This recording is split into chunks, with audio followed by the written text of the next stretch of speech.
24 घंटे के भीतर पश्चिम बंगाल की राजनीति में ऐसा बवंडर आ गया कि ममता बनर्जी विधायकों का समर्थन गंवा बैठी। बागी को नेता प्रतिपक्ष का पद मिल गया और अब खतरा टीएमसी के हाथ से निकलने का है। बागियों की असली कोशिश सांसदों को तोड़ने की होगी, पार्टी का नाम और सिंबल हासिल करने की होगी। बड़ी खबर यह है कि ममता बनर्जी को बागी चीफ एडवाइजर का पद ऑफर कर जले पर नमक भी छिड़क रहे हैं और लगता है कि यह लड़ाई महाराष्ट्र की तर्ज पर आगे बढ़ने वाली है, यानी कि सिंबल और पार्टी का नाम अपने पास लाने की कोशिश करेंगे बागी और पूरे कानूनी तौर से। ममता बनर्जी को टीएमसी के बागियों का यह प्रस्ताव आया है कि वो मार्गदर्शन करें, चीफ एडवाइजर बन जाएं। जाहिर तौर पर अब देखना दिलचस्प होगा अंजलि कि ममता बनर्जी आगे क्या करती हैं।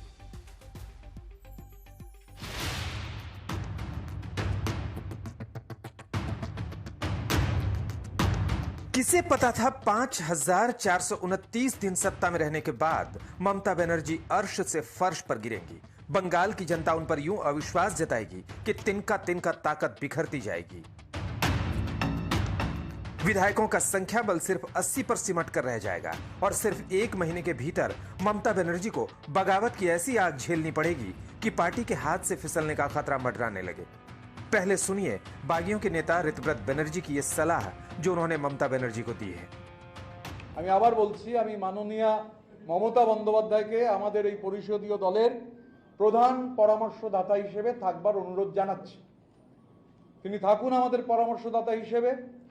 আমরা নিশ্চিতভাবে তার পরামর্শ পেলে আমরা গঠনমূলক এবং সদর্থক বিরোধীর ভূমিকা ভালোভাবে পালন করতে পারবো, এ নিয়ে কোনো সংশয় নেই।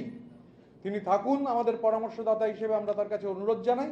বিজেপির সঙ্গে চোখে চোখ রেখে আমরা কোনো অবস্থায় কোনো বিলে যখন ভোট হবে, আমাদের যদি মনে হয় আমরা বিলের বিরুদ্ধে ভোট দেবো তো বিলের বিরুদ্ধে ভোট দেবো, ওয়াকআউট করে অন্য কাউকে সুযোগ সুবিধা করে দেবো না।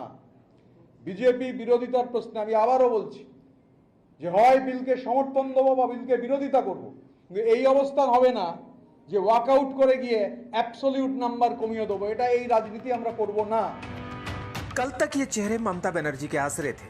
इनकी राजनीति ममता बनर्जी के नाम से चलती थी, इनके पद ममता के मोहताज थे। लेकिन कल और आज में फर्क होता है। कल ममता सत्ता के शीर्ष पर थी, आज वो अलग थलग खड़ी है। इनके बनाए चेहरे अब उन्हीं को चुनौती दे रहे हैं।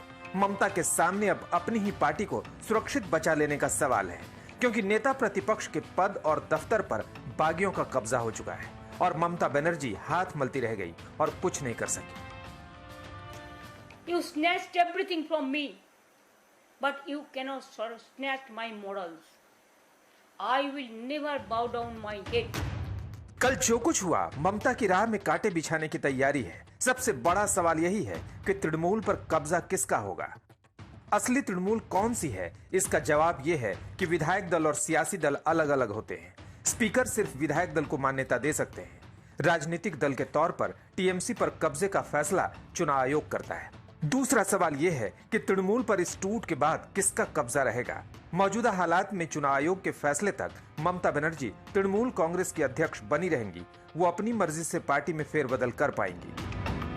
एक सवाल यह भी है कि क्या बागी गुट को तृणमूल कांग्रेस का चुनाव चिन्ह मिल सकता है, जैसी मांग उनकी तरफ से स्पीकर से की गई है।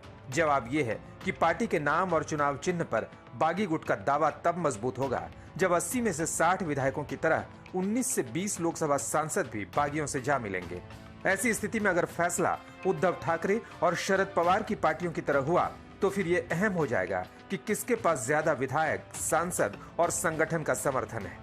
मतलब तृणमूल कांग्रेस तभी ममता के हाथ से जाएगी जब विधायकों की तरह सांसद और पार्टी पदाधिकारी भी बड़े पैमाने पर बगावत करते हैं। अनुपम मिश्र, कोलकाता, आज तक।